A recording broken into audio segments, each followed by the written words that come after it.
এখনও সিলগালা করা হয়নি আওয়ামী লীগের অফিস। সচল রয়েছে আওয়ামী লীগের website, official Facebook page, YouTube channel, X handle, TikTok ও ইনস্টাগ্রাম। পুলিশ বলছে, আওয়ামী লীগ অফলাইন বা অনলাইন যে কোনো প্ল্যাটফর্মে কার্যক্রম চালালে ব্যবস্থা নেওয়া হবে।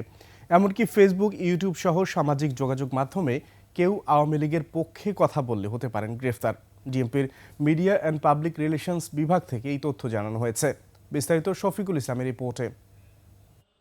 ক্ষমতাচ্যুত হওয়ার পর দলটির গ্রাম থেকে কেন্দ্রীয় কার্যালয় জনশূন্য পরিণত হয়েছে ময়লার ভাগাড়ে। দলটির অধিকাংশ নেতাকর্মী পালিয়ে গেছেন বিদেশে, যারা দেশে আছেন তারাও থাকছেন আত্মগোপনে। গুলিস্তানে আওয়ামী লীগের এই কেন্দ্রীয় কার্যালয় এখন আর কোনো রাজনৈতিক দলের কার্যালয় মনে হয় না। এটি এখন খোলা হাট, যার যা ইচ্ছে এখানে তাই করতে পারে। ধানমন্ডিতে এই কার্যালয়টি ছিল আওয়ামী লীগ সভাপতি শেখ হাসিনার, যেটা বন্ধ আছে অনেক দিন। একই সড়কের এই ভবনটি দখল করে এখানেও চালানো হতো তাদের দলীয় কাজ। তেজগাঁওয়ের ঢাকা জেলা আওয়ামী লীগের এই কার্যালয়ও খোলা হয়েছিল গত বছরের ৭ জানুয়ারির কথিত নির্বাচনের আগে। এখন কেউ নেই এখানে।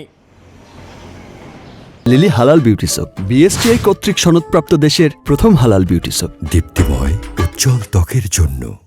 কার্যক্রম নিষিদ্ধের পর আওয়ামী লীগের এই ভবনগুলোর ব্যাপারে এখনো কোনো ব্যবস্থা নেয়নি পুলিশ প্রশাসন। যে কোনো নিষিদ্ধ ঘোষিত সংগঠন এবং তার সাথে জড়িত লোকজন যদি কোনো বেআইনি কার্যক্রম পরিচালনা করতে চায়, সেক্ষেত্রে অনলাইন হোক, যে কোনো ধরনের মাধ্যমে হোক, যেসব অপতৎপরতা আমাদের নজরে আসবে, আমরা অবশ্যই এক্ষেত্রে প্রয়োজনীয় আইনানুগ ব্যবস্থা গ্রহণ করব।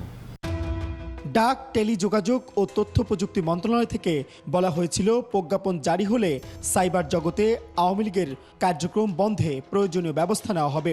তবে এ বিষয়ে এখনও দৃশ্যমান কোনো পদক্ষেপ দেখা যায়নি।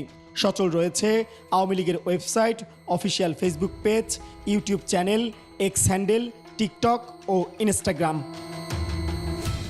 অভিযুক্তদের বিরুদ্ধে আন্তর্জাতিক অপরাধ ট্রাইব্যুনালে বিচার শেষ না হওয়া পর্যন্ত আওয়ামী লীগের যাবতীয় কার্যক্রম নিষিদ্ধ ঘোষণা করেছে সরকার। শফিকুল ইসলাম, ২১ টেলিভিশন, ঢাকা।